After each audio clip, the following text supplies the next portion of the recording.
Hello everyone, welcome to clear UK CSC Uttarakhand PCS. आप लोग का बहुत स्वागत है हमारे यूट्यूब चैनल पे। बहुत शॉर्ट वीडियो आपके लिए डिमांड पे आई है। बहुत स्टूडेंट्स इस बार सीएपीएफ का एग्ज़ाम देकर आए थे, यूपीएससी का। उत्तराखंड के कई स्टूडेंट्स देकर आए थे। उन लोगों ने कहा कि पेपर कुछ अलग था इस बार, इसका प्लीज़ एक बार एनालिसिस करिए, आपके हिसाब से क्या रहा पेपर। उसी को लेकर मैं आपके सामने शामिल हुआ हूँ आज। इससे पहले हम आगे बढ़ें, मैं जानता हूँ कि आप लोगों ने इंस्टाग्राम ज्वाइन कर रखा है हमारा और यूट्यूब पे भी सब्सक्राइब्ड है। रिक्वेस्ट है कि और लोगों को जोड़ें इंस्टाग्राम और यूट्यूब से, ताकि हम जितना बड़ा परिवार बनेंगे उतना ही बेहतर और काम करेंगे और लोगों को पता लगेगा कि इस क्षेत्र में हम कितना अच्छी क्वालिटी का कंटेंट दे रहे हैं। चलिए बिना किसी देरी के शुरू करते हैं।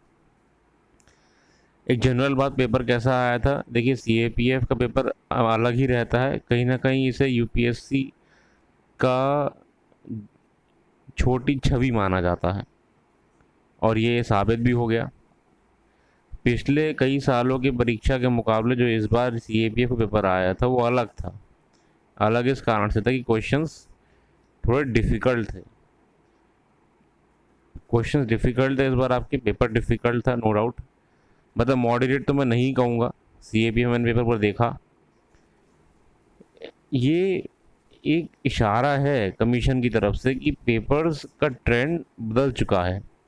अब कमीशन वो प्रिडिक्टेबल, मतलब वैसे तो कभी भी कोई प्रिडिक्ट कर नहीं पाया सिविल सर्विसेज को, मगर फिर भी कहीं ना कहीं स्टूडेंट्स अगर 1% भी एक अंदाज़ा लगा पाते थे कि ये परीक्षा किस तरफ जाएगी या ये पेपर कहाँ तक, किस लेवल तक जा सकता है, या क्वेश्चंस कहाँ तक पूछे जा सकते हैं, अब वो टोटली आउट ऑफ सर्किट हो चुका है।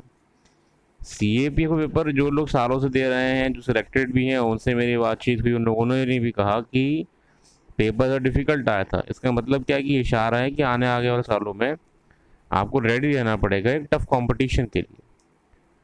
Basic assume questions from previous year trends were rare. Political science geography question rare देखे गए थे बहुत। मतलब पहले जो ये था, कम से कम पॉलिटी ज्योग्राफी अगर कोई यूपीएससी की भी तैयारी कर रहा है वो उसके हिसाब से, उसके अनुसार क्वालिफाई करके ज़िंदगी में आगे बढ़ सकता है एग्जामिनेशन में। इस बार सीएपीएफ में वो भी नहीं दिखा। टोटली करंट अफेयर्स तो गायब थी और कहीं ना कहीं क्वेश्चंस का लेवल भी हार्ड था। यही ट्रेंड, हालांकि जो इनका सेकंड शिफ्ट में होता है आपका ऐसे का, जो निबंध का आपका सेकंड शिफ्ट में होता है, वो कहीं ना कहीं नॉर्मल जैसे आपके ऐसेज होते हैं, करंट लिंक थे आपके, कोई इशू नहीं था उसमें। ऐसे तो ऐसे यूपीएससी में भी हमेशा एक कहीं ना कहीं स्टैंडर्ड ही आते हैं। पर उससे बड़ी बात तो ये है कि जो पहली ही परीक्षा इसकी है वो एक ट्रेंड सेटर बन गई है कि चीज़ें बदल चुकी हैं। अच्छा, मैं अचानक से ये वीडियो से लेकर आया क्योंकि बहुत लोग के मेरे पे मैसेजेस आए थे कि सर सीएपी पेपर हुआ था, हमने अभी दिया है, उसके बाद हम अब आगे आने वाले परीक्षाएं जो और होंगी उसमें कैसे ध्यान दें। तो अगर आप यूपीएससी 2023 की बात कर रहे हैं या फिर या किसी भी आने वाली परीक्षा की बात कर रहे हैं, सेंट्रल गवर्नमेंट की या इवन कमीशन की, उत्तराखंड पीसीएस की, देखिए एक चीज़ तो तय हो गया है कि वो पुराने जो ढर्रे पे चल रहे कमीशन थे बदल चुके हैं। चीज़ें नई हो गई हैं, क्वेश्चन बनाने का लेवल नया हो चुका है, क्वेश्चन बनाने का ट्रेंड भी बदल चुका है। आपको अपने आप को और कॉन्सेप्चुअली स्ट्रॉन्ग करना पड़ेगा। कॉन्सेप्चुअली ही नहीं, आपको क्वेश्चन सॉल्विंग में स्ट्रॉन्ग करना पड़ेगा। इसका तरीका ये है कि आप कोई भी स्टैंडर्ड रेफरेंस बुक से अगर पढ़ रहे हैं तो पढ़ने के बाद आप डिटेल में उसको क्वेश्चन प्रैक्टिस करिए, मैक्सिमम क्वेश्चन उसके प्रैक्टिस करिए, इस पर्टिकुलर टॉपिक्स के प्रैक्टिस करिए। मार्केट से अच्छी क्वालिटी की किताबें लीजिए जो क्वेश्चंस करवाती हैं, या फिर कोई भी अच्छी क्वालिटी की टेस्ट सीरीज ज्वाइन करिए, इससे आपकी धार बने तलवार की। इसके अलावा और कोई तरीका नहीं है। पेपर के ट्रेंड्स, पेपर के क्वेश्चन बनाने आप बिल्कुल आपके हाथ में नहीं है। पेपर कैसा आ जाएगा 23 में हमें नहीं पता, 24 में हमें नहीं पता। हमें सिर्फ इतना पता है कि हमको अपनी धार अच्छी और तेज़ करनी है।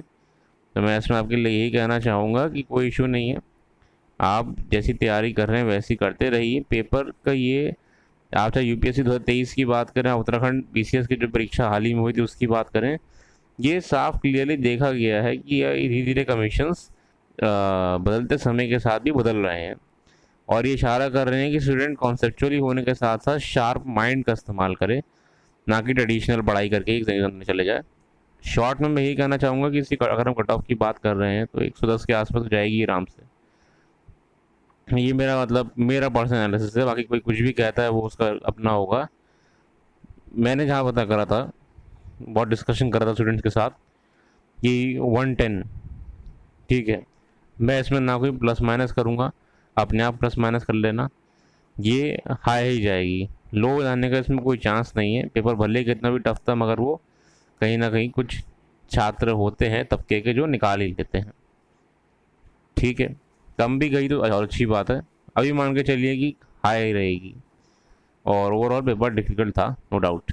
आगे आने वाली परीक्षा की तैयारी अगर आप कर रहे हैं तो अपने आप को कॉन्सेप्चुअली स्ट्रॉन्ग करिए और क्वेश्चन सॉल्व करने में शार्प करिए।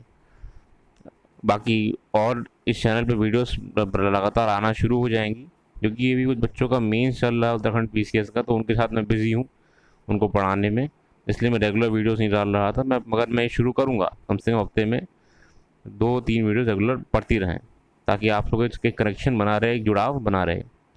ठीक है, ये शॉर्ट एनालिसिस था आपके सामने। बाकी जुड़ने के धन्यवाद and have a nice day.